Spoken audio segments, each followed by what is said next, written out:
భారతదేశంలో తయారైతాయో అటువంటి ప్రొడక్ట్స్ కూడా ఎగుమతుల మీద ధ్యాస పెట్టిండు కాబట్టి రేట్లు పెరుగుతున్నాయి.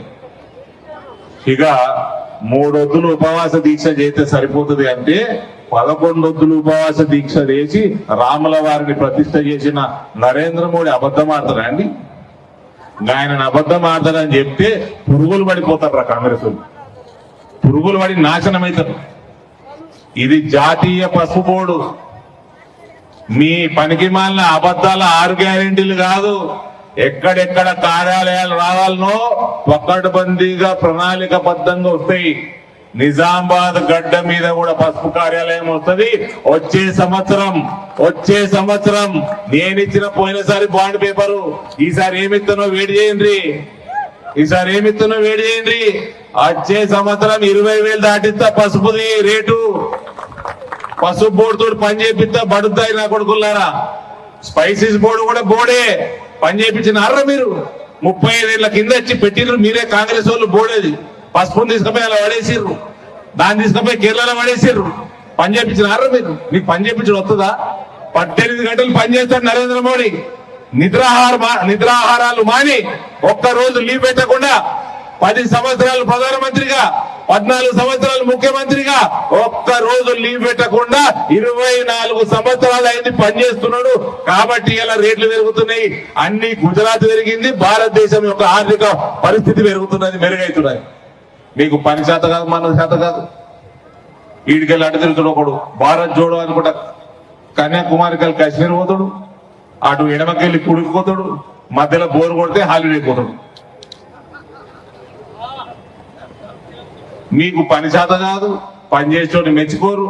నేను చెప్తా ఉన్నా పసుపు రైతులందరికీ, ఇవాళ మీకు మంచి రోజులు వచ్చినాయంటే దానికి మీ ఎంపీ కృషి చాలా ఉన్నది, ప్రధానమంత్రి కృషి చాలా ఉన్నది, మోడీ గారు ప్రభుత్వం యొక్క ప్రణాళికలే కారణం.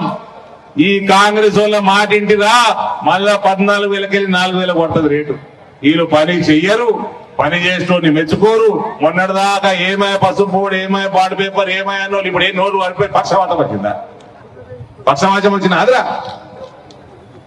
పసుపు రైతులు తస్మాత్ జాగ్రత్త. పని చేసినోడికి మనం పట్టం కట్టాలి. మీరు 93,000 ఓట్లు వేసుకున్నారు పోయినసారి. ఆ 93,000 ఓట్లు నరేంద్ర మోడీ గారికి ధన్యవాదాలుగా, ఆశీర్వాదంగా మనం ఇక్కడ పంపాలి.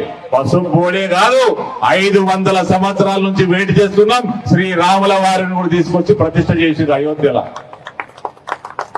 19,000 రూపాయలు ప్రతి ఎకరానికి ఫర్టిలైజర్, యూరియాల మీద సబ్సిడీ ఇస్తున్నాడు.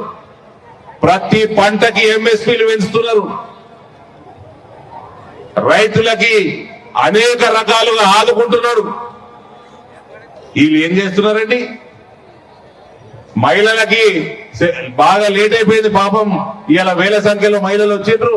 వాళ్ళ గ్రూపులకి 6,300 కోట్ల రుణాలు ఉన్నాయి నిజామాబాద్ పార్లమెంట్ లో. వాళ్ళకి రుణాల మీద 5% వడ్డీ రాయితీ ఇస్తున్నారు. రాష్ట్ర ప్రభుత్వం ఏమి ఇస్తలేదు కాబట్టి పాల వడ్డీ ఎత్తలేదు. 2,300 కోట్ల ముద్రా రుణాలు ఉన్నాయి నిజామాబాద్ పార్లమెంట్ లో. 400 కోట్లు లిక్కర్ మేడం ఉన్నప్పుడు వచ్చినాయి. 1900 కోట్లు నేను ఎంపీ ఉన్నప్పుడు వచ్చినాయి. 41,000 మంది స్వనిధి యోజన చిరు వ్యాపారులు లోన్లు తీసుకున్నారు. 7 లక్షల దాకా ఆయుష్మాన్ భారత్ మెంబర్షిప్ ఉన్నది మన పార్లమెంట్ లో. 6.5 లక్షల పైన మహిళలకి 4 లక్షల జీవన బీమా ఉన్నది.